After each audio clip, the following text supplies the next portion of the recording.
Batman in Lego form. What's up, everybody?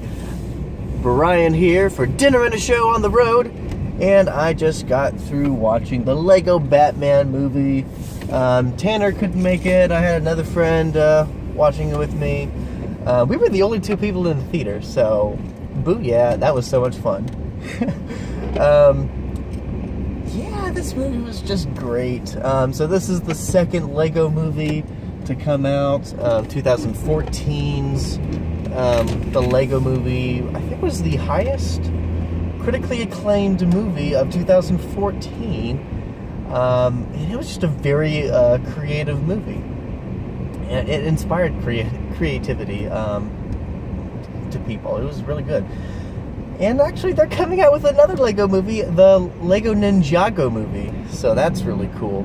I'm excited about that after watching this one, because this movie was so awesome. Now, this is probably what Cars 2 should have been. And I say that because Batman was a side character in the Lego movie. Emmett was the main character for the Lego movie.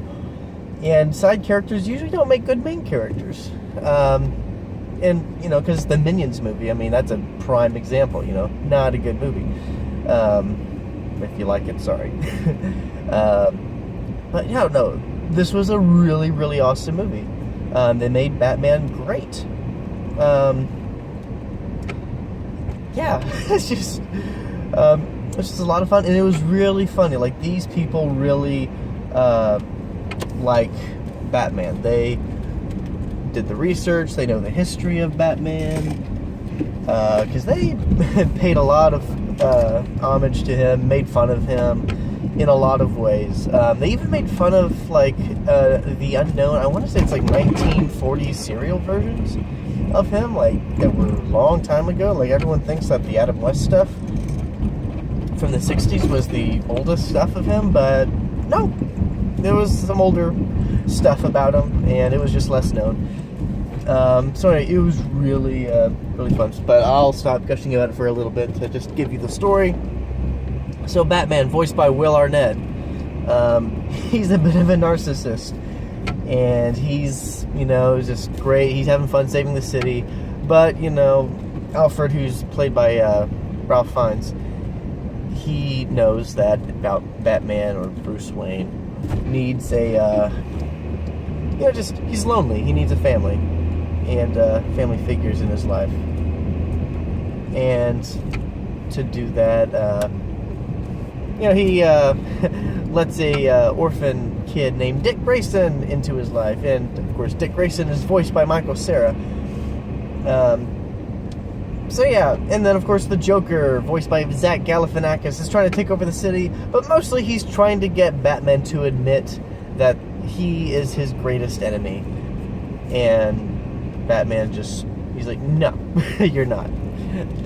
I like to fight around, I'm a loner, you know, I don't do relationships and all that stuff. It was really funny how they were playing with that. So yeah. But of course, Joker comes up with a plan that's just too big for Batman, and Batman has to admit that he needs help, and he needs some team members, and everything like that. So, that happens. I'll just say, characters were great. I loved the voiceovers, just the cast behind it. Michael Cera was cracking me up because he's just the over-enthusiastic kid that's just having the time of his life, and it was just really funny to hear, just seeing him on screen doing whatever. I mean, I absolutely loved it. And I think the Joker was really good. Zach Galifianakis, I mean, I didn't really connect him to the Joker. I mean, he was that good. He was just having a blast with it. And yeah, I loved how they made fun of all the other Batmans. Even like from the Dark Knight to the Tim Burton Batmans, Adam West, all of those things. It was just a lot of fun, really funny. The jokes were really fast, so if you, so it might take multiple viewings just to, get all the jokes. They did a lot of movie references. I think what the Lego Movie can do well, that they can get away with, is just that they have Lego sets for many studios, from Warner Brothers to, obviously, because they're Warner Brothers. But they have a few Marvels. They have a few other sets. I'm trying to think of which ones that weren't. Yeah, it was like Wizard of Oz. MGM originally made that, I believe. So they use that. So they're able to use other properties, and that's what just made it more fun.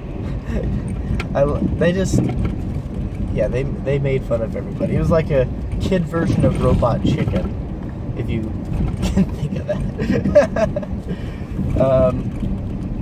And there were some heartfelt moments, I'd say, because Batman does learn, he does grow, and he does open up. And that was really cool to see. Now I wasn't crying or anything like that, but it was just something that needed to be done, because comedies, they need heart, and if you don't have heart in your comedy, a little bit of a tearjerker moment, then you're going to just have a comedy that's going to tire you out.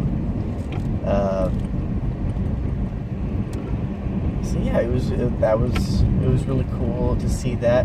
I think it may drag a little bit at the end of the second act and beginning of the third act. They kind of seem to leak over or spill over, but it's, very, very minor critique. Love the songs. The songs are great, especially the Batman rap at the beginning. That was so much fun to listen to.